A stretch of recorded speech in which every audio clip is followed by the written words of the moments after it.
আজকে আপনাদের দেখাবো কিভাবে ছোট্ট বরবটির বীজ থেকে শুরু করে আমি একটি পরিপূর্ণ ফলদায়ী গাছ গড়ে তুললাম। আজকের ভিডিওটি হবে মজাদার এবং প্রাকৃতিক। চলুন শুরু করি। হ্যালো এভরিওয়ান, আসসালামু আলাইকুম।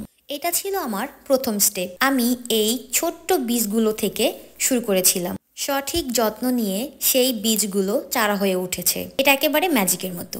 কিন্তু আসল কথা হচ্ছে নিয়মিত যত্নের মাধ্যমে আমরা কিভাবে গাছগুলো বড় করতে পারি। সারা রাত বীজগুলো পানিতে ভিজিয়ে রেখে দিয়েছিলাম, তারপরের দিন আমি এগুলো টবে লাগিয়েছিলাম। তাই কিছুদিন পরে দেখলাম যে সুন্দর করে এই বীজ থেকে চারা হয়েছে। এখন চারাগুলো আস্তে আস্তে বড় হচ্ছে। আর হ্যাঁ, আমি যতগুলো বীজ লাগিয়েছিলাম সবগুলো থেকে কিন্তু চারা হয়নি, অনেকগুলো বীজ নষ্ট হয়ে গেছে। এখন এই চারাগুলো আমি বড় একটা টবের মধ্যে শিফট করে দিব, আর সেই টবের মধ্যে দিব ম্যাক্সিমাম সবজির খোসা, জাস্ট একটা লেয়ার দিব মাটি। এই যে বড় টবে আমি অনেকগুলো বরবটি গাছ লাগিয়ে দিয়েছি। এখন আস্তে আস্তে গাছগুলো কিন্তু বড় হওয়া শুরু হচ্ছে। আমি একটা বড় টবের মধ্যে সবগুলো বরবটি গাছ লাগিয়ে দিয়েছি, কারণ আমার ছোট্ট ব্যালকনি বাগান। আমি চাইলেও এখানে অনেকগুলো টবের মধ্যে বরবটি গাছ লাগাতে পারবো না। আমার বরবটি চারা এখন মোটামুটি একটা গাছে রূপান্তর হয়ে গেছে।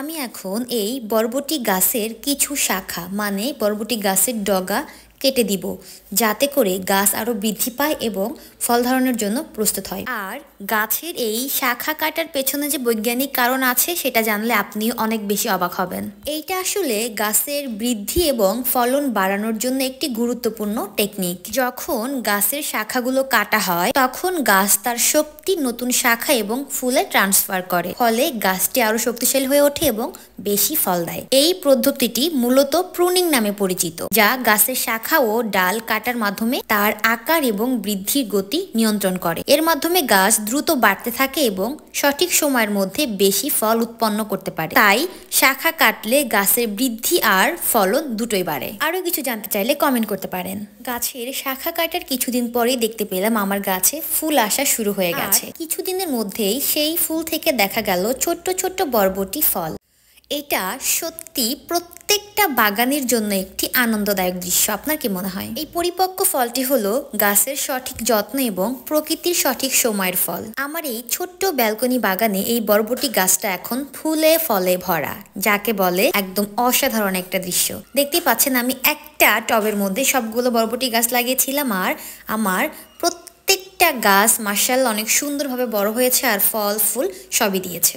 এখন আমার এই ছোট্ট ব্যালকনির বরবটি গাছগুলো পরিপক্ক ফল নিয়ে একদমই প্রস্তুত। আপনারা দেখবেন আমার এই বরবটি গাছগুলো প্রায় 22 ইঞ্চি লম্বা বরবটি ফল দিয়েছে। আজ আমি আপনাদের দেখাবো কিভাবে আমি সেগুলো সংগ্রহ করি। দেখতেই পাচ্ছেন এখন শীতের সকালবেলা আমি চলে এলাম আমার ব্যালকনি বাগানে।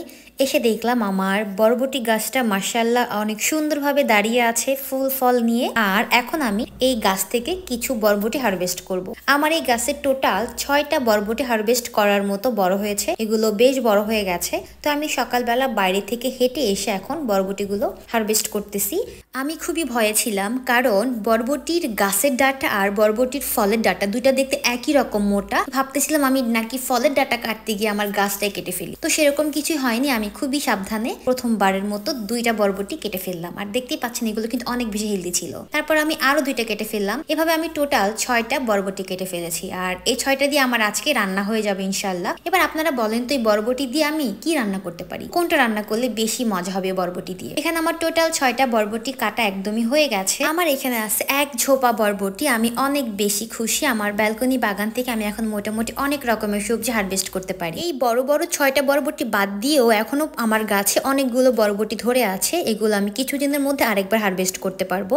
তখন ইনশাল্লাহ আপনাদের সাথে আবার শেয়ার করবো আমার ব্যালকনি বাগানের বরবটি হারভেস্ট করার ভিডিও। সকালবেলা ব্যালকনিতে আলো কম ছিল, তাই আমি রুমের মধ্যে নিয়ে এসে একটু ভিডিও করলাম। দেখেন কত সুন্দর আর কত লম্বা হেলদি বরবটিগুলো। একটা ছোট্ট লাউ ছিল ব্যালকনির বাগানের গাছে, সেটাও হারভেস্ট করে ফেললাম। এখন আমি এই বরবটিগুলো মেজারমেন্ট টেপ দিয়ে দেখবো এটা আসলে কতটুকু লম্বা হয়েছে। তো চলেন এবার যাই এটাকে মেজারমেন্ট টেপ দিয়ে মেপে নিয়ে আসি। এটা আমি মেজারমেন্ট টেপ দিয়ে মেপে দেখলাম টোটাল 22 ইঞ্চি লম্বা বরবটি হয়েছে আমার ব্যালকনি বাগানে। এই ছিল আমার বরবটি গাছের গল্প, বীজ থেকে শুরু করে ফল পর্যন্ত। আশা করি ভিডিওটি আপনাদের ভালো লেগেছে। যদি আপনিও একইভাবে আপনার বাগানে বরবটি চাষ করতে চান তবে অবশ্যই চেষ্টা করতে পারেন।